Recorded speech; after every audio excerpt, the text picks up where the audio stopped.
I was 18 years old when I got married. I belonged to a very conservative family, a Baloch family, where good daughters never say no to their parents. My father wanted me to get married, and all I said was, if that makes you happy, I'll say yes. And of course, it was never a happy marriage.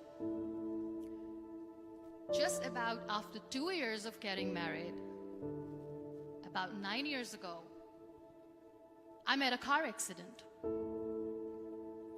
Somehow my husband fell asleep and the car fell in the ditch. He managed to jump out, saved himself. I'm happy for him. But I stayed inside the car and I sustained a lot of injuries. The list is a bit long. Radius ulna of my right arm were fractured. The wrist was fractured. Shoulder bone and collarbone were fractured. My whole rib cage got fractured. But that injury that changed me and my life completely was the spine injury. Many people came to rescue. They gave me CPR. They dragged me out of the car. And while they were dragging me out, I got the complete transection of my spinal cord. Those 2.5 months in the hospital were dreadful. I was at the verge of despair. One day, doctor came to me and he said, well, I heard that you wanted to be an artist, but you ended up being a housewife. I have a bad news for you. You won't be able to paint again.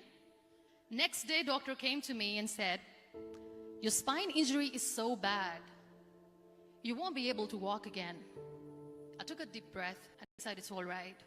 Next day, doctor came to me and said, because of your spine injury and the fixation that you have in your back, you won't be able to give birth to a child again. That day, I was devastated. I started to question my existence. Why am I even alive? So what kept me going was, one day I asked my brothers, I know I have a deformed hand, but I'm tired of looking at these white walls in the hospital and wearing these white scrubs. Bring me some colors, bring me some small canvas. I want to paint. So the very first painting I made was on my deathbed, where I painted for the very first time.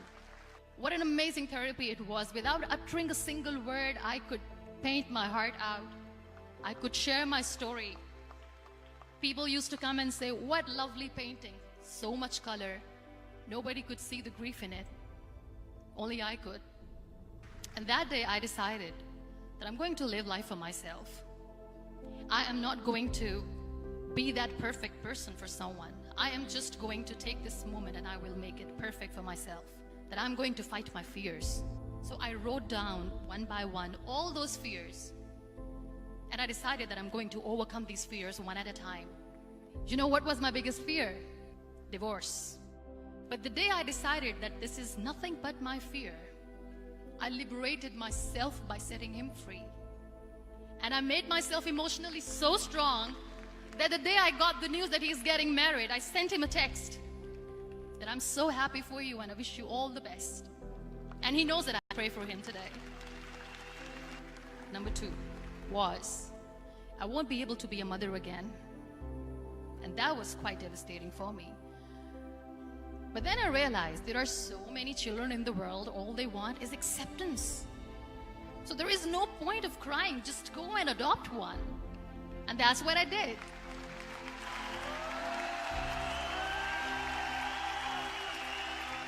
I gave my name in different organizations, different orphanages, and I waited patiently.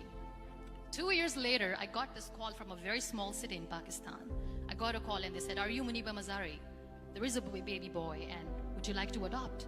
I could literally feel the labor pain. I said, yes, yes, I am going to adopt him. I am coming to take him home. And that day, I was 2 days old, and today he's 6. You know, when you end up being on the wheelchair, what's the most painful thing?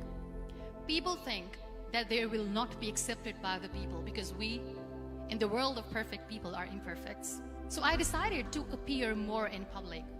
I started to paint. I have done a lot of modeling campaigns. I decided that I'm going to join the national TV of Pakistan as an anchor person. I became the National Goodwill Ambassador for UN Women Pakistan, and now I speak for the rights of women, children. I was featured in BBC 100 Women for 2015. I'm one of the Forbes 30 under 30 for 2016. So when you accept yourself the way you are, the world recognizes you. It all starts from within. We have this amazing fantasy about life. This is how things should work. This is my plan. It should go as per my plan.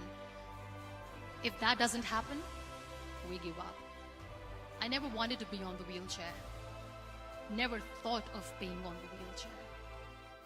This life is a test and a trial, and tests are never supposed to be easy. So when you're expecting ease from life, and life gives you lemons, then you make the lemonade, and then do not blame life for that. It is okay to be scared.